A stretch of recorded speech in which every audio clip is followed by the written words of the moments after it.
Hi there. My name is Michelle Schlafman, and I'm a licensed professional counselor who specializes in holistic forms of psychotherapy. Here are 5 things you need to live a long and healthy life. Check in with yourself. Oftentimes we move into autopilot during our day, and it's really important to know how you are. So you might ask yourself, what do you need in this moment right now? Do you need a glass of water? Do you need to get up and walk around, invite some movement into your body? Do you need to take a nap? Do you need to eat? Do you need to close your eyes? Do you need to breathe deeper? Ask yourself what it is that you need, at least 3 times a day if you can, morning, afternoon, and evening. Whatever your response might be, take note of it so that you can give your body a little bit more time to implement whatever it is that your nervous system's asking for. Regulate your emotions. Sometimes we feel angry, sad, disappointed, but we don't always know where our emotions are coming from or where they're stored inside of our body. So if you are experiencing some form of dysregulation, ask yourself, where is it inside of you? Is it in your chest? Is it in your mind? Is it in your tummy? And then find a way to support yourself through processing that emotion, whatever emotion was dysregulated, through either movement or journaling or speaking to a friend to release it. The more we understand our emotions and triggers, the better we know how to address them the next time they show up for us. Another great way to live a long, healthy life is to practice your foundations of health. Now, your foundations of health are things that you already do, but we're just defining them in a certain way so that they make more sense to you. I encourage you to get sun and sleep and drink enough water, and to exercise to improve your cardiovascular system and all your other organs. Foundations of health also include a healthy way of living nutritionally, so less processed sugars, carbohydrates, less processed foods in general, more greens, more nutritious items that can really give your body the fuel it needs to move through your day.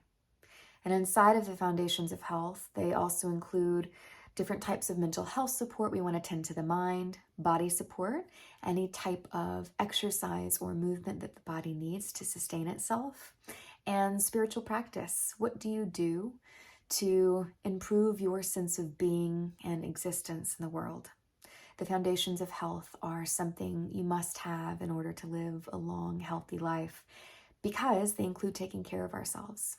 And in order to live a long, healthy life, we really have to do a good job at taking care of who we are and how we live in this world. And in addition to foundations of health, body care is a really vital component of longevity and how we live.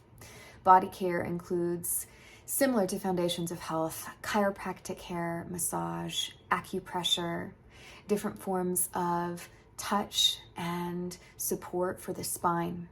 Because when our spine is healthy, our organs are functioning at their optimal level.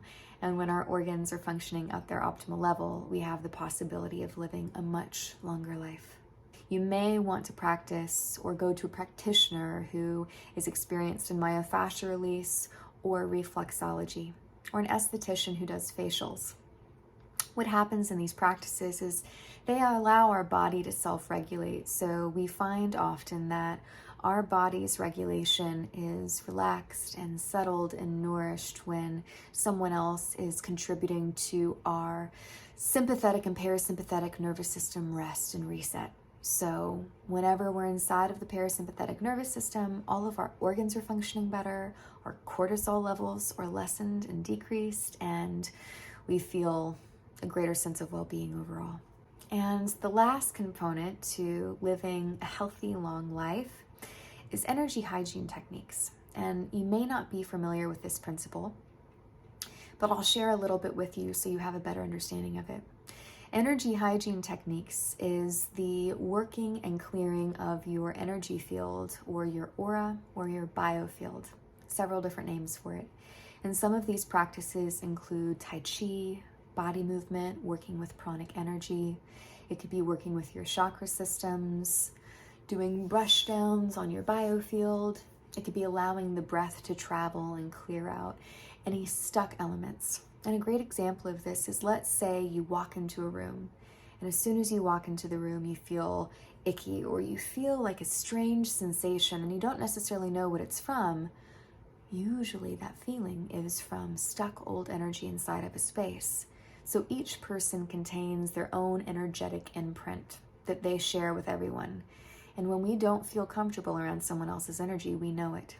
And so after that experience, or even after a full day of work, coming in contact with so many people, it's really important to just intentionally set the idea that your energy is being cleaned and cleared, and whatever energy does not belong to you be sent back clean and purified to the person that it came from. This is a very supportive element before you go to bed. The blend of all these practices produces a healthy and vibrant immune system, and clarity of the mind, and connection and alignment inside of your body, your mind, and your spirit.